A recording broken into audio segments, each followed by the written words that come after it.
Most of the supervised learning algorithms we've seen, things like linear regression, logistic regression, and so on, all of those algorithms had an optimization objective or some cost function that the algorithm was trying to minimize. It turns out that k-means also has an optimization objective or a cost function that it's trying to minimize. And in this video, I'd like to tell you what that optimization objective is. And the reason I want to do so is because this will be useful to us for two purposes. First, knowing what is the optimization objective of k-means will help us to debug the learning algorithm and just make sure that k-means is running correctly. And second, and perhaps even more importantly, in a later video, we'll talk about how we can use this to help k-means find better clusters and avoid local optima. But we'll do that in a later video that follows this one. Just as a quick reminder, while k-means is running, we're going to be keeping track of two sets of variables. First is these CIs, and that keeps track of the index or the number of the cluster to which an example xi is currently assigned.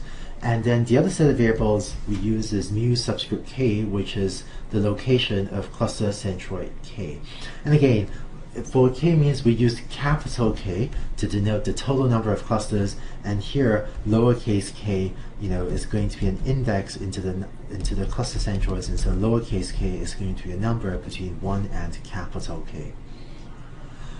Now here's one more bit of notation, which is going to use mu subscript ci to denote the cluster centroid of the cluster to which example xi has been assigned, right? And here's to explain that notation a little bit more.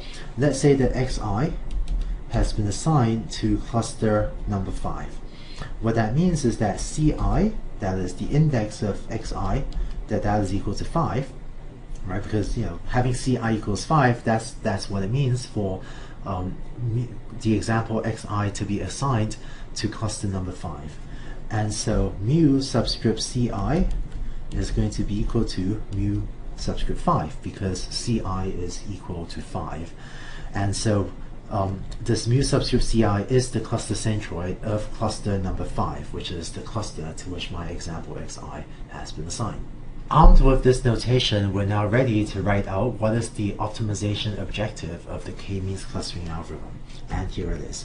The cost function that k-means is minimizing is a function j of all of these parameters, c1 through cm and mu1 through mu k, that k-means is varying as the algorithm runs.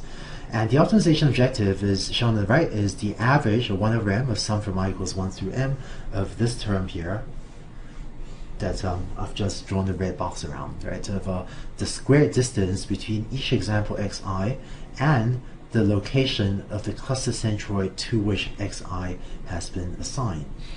So let me just draw this in, let me just explain this, right? So here's the location of training example xi, and here's the location of the cluster centroid to which example xi has been assigned.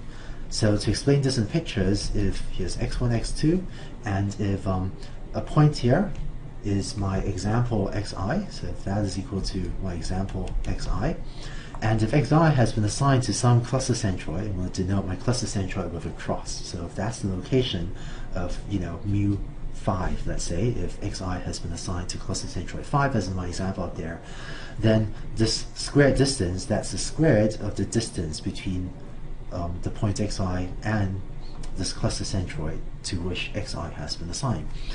And what k-means can be shown to be doing is that it is trying to find parameters ci and mu, trying to find c and mu to try to minimize this cost function j. This cost function is sometimes also called the distortion cost function, or the distortion of the k-means algorithm. And just to provide a little bit more detail, here's the k-means algorithm. Here's exactly the algorithm as we have written it out on the earlier slide. And what this first step of this algorithm is, this was the cluster assignment step, where we assign each point to the cluster centroid. And it's possible to show mathematically that what the cluster assignment step is doing is exactly minimizing j with respect to the variables c1, c2, and so on up to cm, while holding the cluster centroids mu1 up to mu k fixed. So what the cluster assignment step does is, it doesn't change the cluster centroids, but what it's doing is exactly picking the values of C1, C2 up to Cm that minimizes the cost function or the distortion function J. And it's possible to prove that mathematically, but I won't do so here. But it has a pretty intuitive meaning of just, well, let's assign each point to the cluster centroid that is closest to it, because that's what minimizes the squared distance between the point and its corresponding cluster centroid. And then the other part of the second step of k-means, this second step over here, the second step was the move centroid step.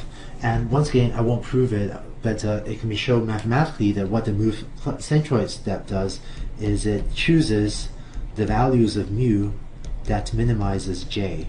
So it minimizes the cost function j with respect to, WRT is my abbreviation for with respect to, but it minimizes j with respect to the locations of the cluster centroids mu1 through mu capital K. So what k-means really is doing is just taking the two sets of variables and partitioning them into two halves, right? You have first the c sets of variables, and then you have the mu sets of variables. And what it does is it first minimizes j with respect to the variable c, and then minimizes j with respect to the variables mu, and then it keeps on iterating. And so that's all that k-means does. And now that we understand k-means as trying to minimize this cost function j, we can also use this to try to debug our learning algorithm and just kind of make sure that our implementation of k-means is running correctly. So we now understand the k-means algorithm as trying to optimize this cost function j, which is also called the distortion function. We can use that to debug k-means and help make sure that k-means is converging and is running properly. And in the next video, we'll also see how we can use this to help k-means find better clusters and help k-means to avoid local optima.